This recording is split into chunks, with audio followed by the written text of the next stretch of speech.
छोटी सी कहानी है साने गुरुजी के जीवन की। साने गुरुजी का नाम सुना है सबने? तो साने गुरुजी है, महाराष्ट्र में बहुत बड़े समाज पुरुष होके गए। उनके जीवन की एक कथा है। देखिए, माँ मुझे मेरे बच्चे को क्या देना है, मुझे मेरे बच्चे को क्या सिखाना है, अगर इसका ही आकलन उसे नहीं है, अगर इस पर ही पर्याप्त चिंतन विचार मंथन उसका नहीं हुआ है, तो वो कुछ भी नहीं दे सकती। हमें डॉक्टर बनना है तो क्या पढ़ाई करनी है पता है, इंजीनियर बनना है तो क्या पढ़ाई करनी है पता है। 30 साल की नौकरी करियर के लिए जीवन के 25 साल ये ट्यूशन वो क्लास ये सब लगा के पढ़ते हैं। लेकिन उसी समय किसी के घर में किसी की बहू बनकर, किसी की पत्नी बनकर, 2 बच्चों के होने वाले 2 बच्चों के माँ के स्वरूप में भी वो प्रवेश करती है। लेकिन उसकी कोई सिलेबस हमारे पास नहीं है, उसकी कोई पढ़ाई कहीं नहीं होती, उसका कोई ट्यूशन क्लास नहीं है। वो हम बहुत ग्रांटेड ले लेते हैं, तो हम कर लेंगे, सब करते हैं हम भी कर लेंगे, सब गलत हो रहे हैं हम भी गलत हो जाएंगे। ये इतना ग्रांटेड लेने वाली बात नहीं है। हर चीज की, हर अवस्था का पर्याप्त परिचय खुद को होना, पर्याप्त विचार मंथन उस पर होना, पर्याप्त ट्रेनिंग उसका रहना, इसका जो परिणाम आगे आता है वो अलग है। लेकिन मां बनने का ट्रेनिंग कहीं नहीं है, इसलिए इसका प्रयास विश्व मंगल सभा कर रही है कि हर मां को ये पता रहे कि उसे क्या करना है। तो साने गुरुजी के जीवन की कथा है। देखिए, मां कैसे होती है। एक बार छोटे से साने गुरुजी थे, उनकी मां के साथ बाजार में जा रहे थे। 2 बहुत सुंदर महिलाएं उनके बाजू से गई।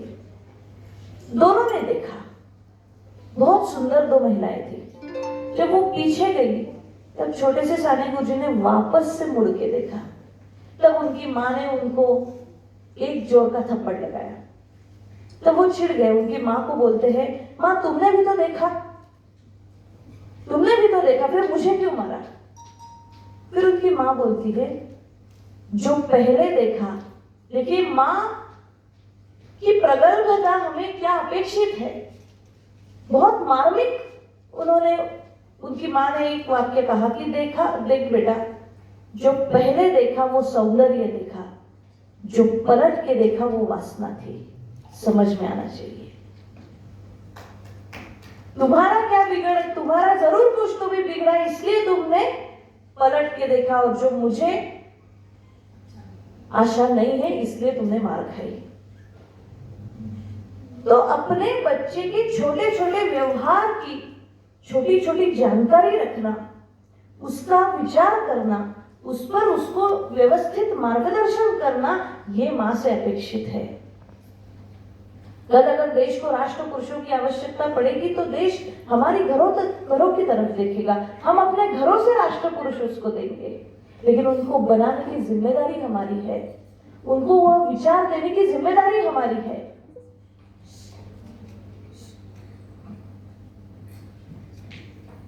देश में आज समाज जिस दिशा की ओर जा रहा है, वह दिशा बहुत चिंतनीय ऐसी अवस्था खड़ी कर रही है।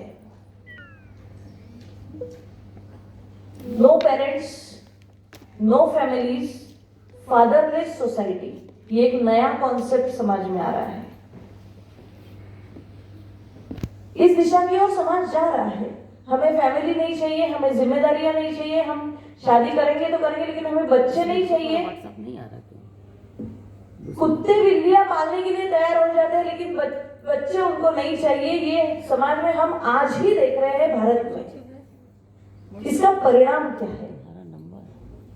जो पाश्चिमात्य सोसाइटी, जो पाश्चिमात्य विचार हमारे देश में प्रकट हो रहा है, उसका परिणाम हमें ऐसे लगता है कि जो पश्चिम के लोग करते हैं वो सब सही है और हमें भी उसी दिशा में जाना चाहिए, उस दिशा में अपना समाज जाता है। लेकिन आज उनके सामने, सभी पश्चिम के राष्ट्रों के सामने सबसे बड़ी अगर कोई समस्या है तो वो है सिक्योरिटी की। सबसे ज्यादा खर्च पैसा गवर्नमेंट का, अमेरिका का सबसे ज्यादा खर्च जो होता है वो इंडिविजुअल सिक्योरिटी पे जाता है। उनका किसी और चीज पे उनका खर्च नहीं होता है, उनका इंडिविजुअल सिक्योरिटी पे सारा खर्चा होता है, इंश्योरेंसेस ये सब, उस पे इंडिविजुअल सिक्योरिटी पे सारा खर्चा होता है।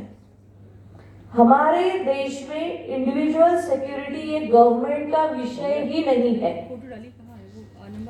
क्योंकि इंडिविजुअल सिक्योरिटी किसकी जिम्मेदारी बन जाती है? परिवार की जिम्मेदारी बन जाती है। तो एक स्टेटमेंट बीच में आया था जिसमें हिलरी क्लिंटन तब ऑफिसर थी और बिल क्लिंटन ने उनको कहा था कि हमारा इतना खर्च इंडिविजुअल सिक्योरिटी पे क्यों जाता है, इसका कोई हल निकालो। तब हिलरी क्लिंटन का वाक्य है, अभी भी उपलब्ध है नेट पर, उन्होंने कहा था कि families can not be formed by laws.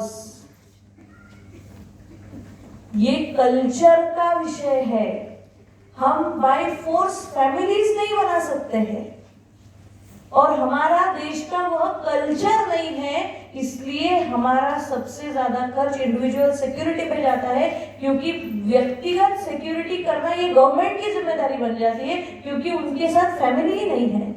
अब लोगों की सिक्योरिटी का कौन करेगा? तो गवर्नमेंट करेगी। फिर गवर्नमेंट की पॉलिसी जब कोरोना जैसा कोई महामारी आ जाती है तब बदल जाती है कि अब हम 60 साल के ऊपर के लोगों को हॉस्पिटलाइज नहीं करेंगे, केवल जो यंग है उनको ही हॉस्पिटलाइज करेंगे, उनको ही बचाएंगे। पॉलिसी चेंज तो सिक्योरिटी खत्म। ये पश्चिम के राष्ट्रों में हो रहा है, क्योंकि उनकी पॉलिसीज वैसी है। हमारा राष्ट्र कुटुंब व्यवस्था पर बना हुआ राष्ट्र है। यहाँ का अर्थ कारण, यहाँ का समाज कारण, ये सब कुटुंब व्यवस्था पर निर्भर है। इसीलिए फैमिली हमारे यहाँ बाय कल्चर एकदम सहजता से कुटुंब जीवन निर्माण होता है, और उसकी एक परंपरागत व्यवस्था है जिसको क्षति इस विचार से आज पहुंच रही है। लोक प्रतिनिधि जितने हैं, इलेक्टेड मेंबर्स जितने हैं देश में, उनको एकत्रित करके बार बार ये विषय उनके सामने रखने का कारण ही यह है कि कल हमारी पॉलिसी इस पर जो बनेगी उसमें यह प्राथमिक विचार होना चाहिए कि individual security totally depends upon the families. तो आज हम जिस परिवारों के प्रतिनिधि यहाँ पर है, उनके घर में तो पॉलिसी बनती है ना राष्ट्र की। अगर ग्राम पंचायत का भी इलेक्टेड मेंबर है तो गांव में क्या करना है वो तय करता है, तो उसके घर में जो वातावरण रहेगा उसका परिणाम उस पर होगा। इसलिए माँ का चिंतन, माँ का व्यवहार, माँ का विचार, इसमें घर का वातावरण और समाज का वातावरण निर्भर होता है। ये सबसे महत्वपूर्ण बात है। भगवत गीता ने भी कहा है, जोषेत सर्व कर्माणि विद्वान युक्त समाचरण। ये जो श्लोक है इसमें भगवान कहते हैं, जे पुढती पार्था, जे पुढती पार्था हे सकळ लोक संस्था रक्षणीय सर्वथा, मार्गाधारे वर्तावे विश्व हे मोहरे लावावे, अलौकिक नोहावे लोकांप्रती। इसका अर्थ ये है, जे पुढती पार्था, जो पुढ़ारी होते हैं, जो आगे आगे जाने वाले लोग होते हैं, जो देश को दिशा देने वाले लोग होते हैं, जे पुढती पार्था हे सकळ लोक संस्था, ये जो हमारी परंपराएं हैं, घर की परंपरा, माँ पिताजी परिवार, घर का कुलाचार, आचार, रहन सहन, विचार, मर्यादा, सब कुछ, हे सकल लोक संस्था, ये जो सारी संस्थाएं हैं, रक्षणीय सर्वथा, इसका सर्वथैव रक्षण करना चाहिए। मार्गाधारे वर्तावे, जो हमें परंपराओं से, पीढ़ियों से जो एक मार्ग चलने के लिए बना के दिया है, वह उस मार्ग से हमने चलना है। मार्गाधारे वर्तावे विश्व हे मोहरे लावावे, विश्व का हमने कल्याण करना चाहिए। इस आधार पर अलौकिक नोहावे लोकांप्रति, ये सबसे महत्वपूर्ण वाक्य है। वो कहते हैं, हम कुछ अलग है, हम कुछ हटके करते हैं, हम ये सब कुछ नहीं मानते, हम परंपरा, आचार विचार, संस्कृति, संस्कार ये सब हमारे लिए पुरानी बातें लगती है, ऐसा अलौकिक, ऐसा नोहावे नहीं करना चाहिए सबके सामने। यही नेता की परिभाषा बताई है कि जो नेतृत्व करता है, जिसकी तरफ समाज देखता है, उसने क्या करना है, इसका उत्तर इस श्लोक में है। तो हम जो भी परिवार से है, हमारा मातृत्व सबके लिए आदर्शवत रहना चाहिए। हमारे घर का संस्कार, जब कोई हमारे घर में प्रवेश करे तो प्रवेश द्वार से ही हमारे घर में क्या संस्कार है इसका परिचय उसके प्रवेश द्वार के आंगन की रंगोली से होना चाहिए। जब वो अंदर जाता है तब घर में एक पूजा घर है, पूजा घर के बाजू में दिया लगाया है, रोज का थोड़ा सा खाना एक नैवेद्य करके वहां पे दिया गया है। ये जब कोई तीसरा व्यक्ति देखता है तब उसको अपना परिचय देने की आवश्यकता नहीं पड़ती, उसको अपने आप समझ में आता है ये बड़ा संस्कारी घर है। हमने अपने परिवारों का भी विचार करना चाहिए। आपके परिवार बहुत महत्वपूर्ण परिवार है।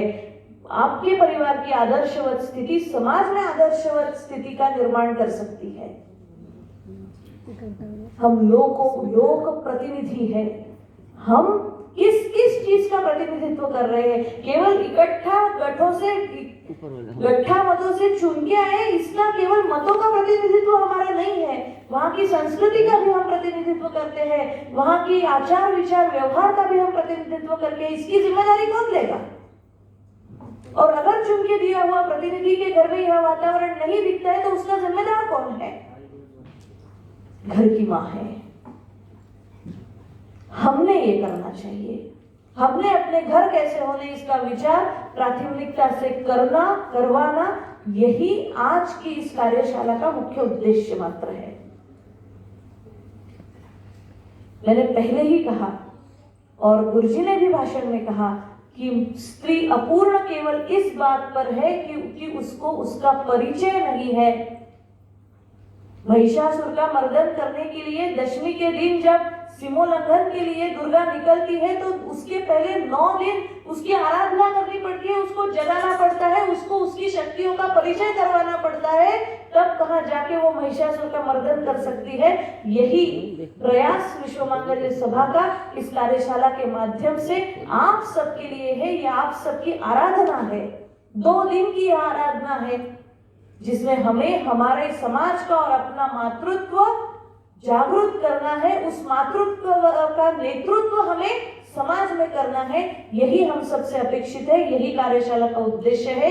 इसी उद्देश्य और अपेक्षा के साथ मैं अपनी वाणी को विराम देती हूँ। आप सबको शुभकामनाएं देती हूँ। भारत माता की जय।